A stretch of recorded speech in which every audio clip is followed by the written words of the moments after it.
This is grade 8, language 29. We'll start with day 1, box 1. Declarative, interrogative, imperative, or exclamatory. Earl was in charge of refreshments. Always look at your end mark. If it is a question, it is interrogative. If it's an exclamation point, an exciting sentence, it's exclamatory. Then you look at whether it's a command. If it's a command, it's imperative. If it's none of those things, then it's your regular everyday sentence and is declarative.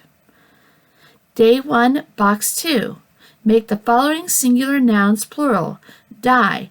This is the type of die that is played in games like Yahtzee. This is not the type of die as in death, so keep that in mind. Day 1, box 3. Circle the misplaced modifier and draw an arrow to where it should be located.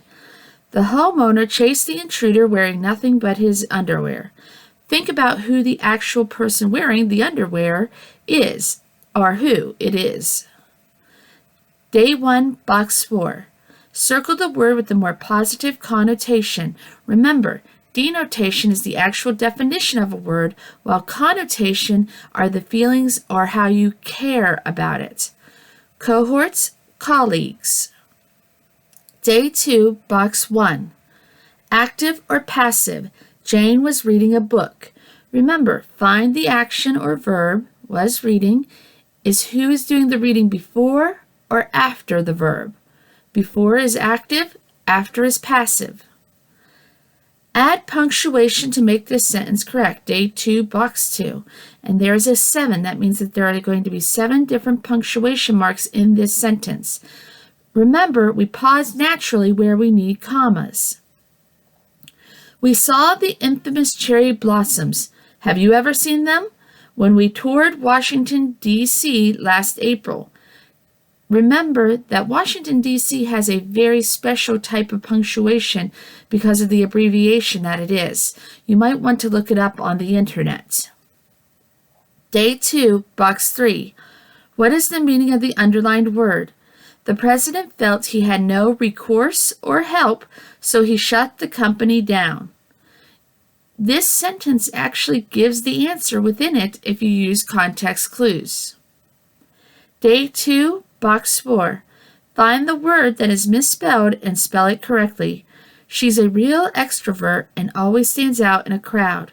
Remember, cross out the ones that you know are definitely spelled right, and then look up the ones that you think might be spelled wrong.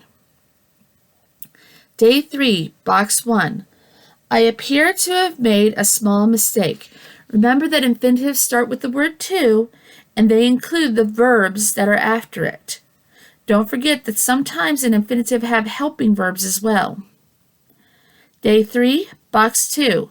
Complete the analogy. Nurse is to sick as teacher is to.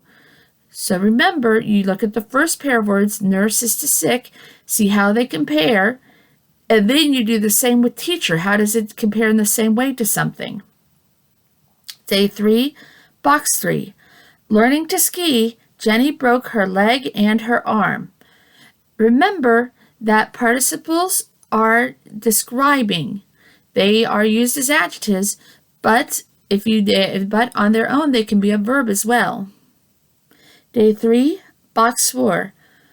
Bob's new corner office was just the icing on the cake. Alliteration is when you have the same sounds at the beginning of words, like Sally sells seashells. Onomatopoeia are your sound words like bang, crash.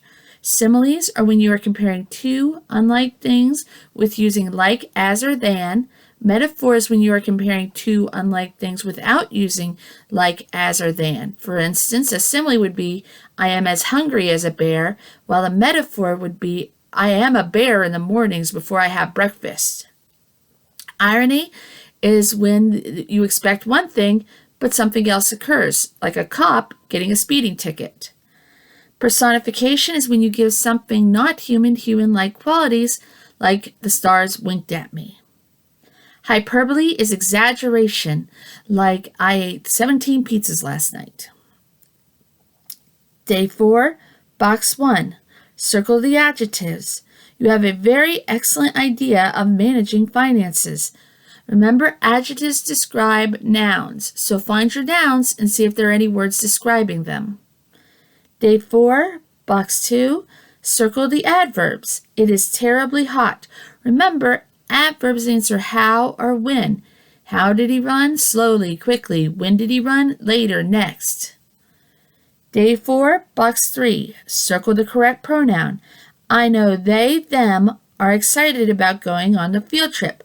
Remember, break it down. I know they are excited. I know them are excited. Which is the correct way to use it? Day 4, box 4. Santa Claus is a jolly old soul. All right, break it down. Is it a noun, a person, place, thing, or idea? Is it a verb? Can you jolly? Is it a describing word? If it describes a noun, it's an adjective. It describes a verb, other adjective, or other adverb, it's an adverb. And a pronoun replaces a noun. For instance, examples of pronouns are she, he, it, they, them. If you have any questions, just email me. Thank you.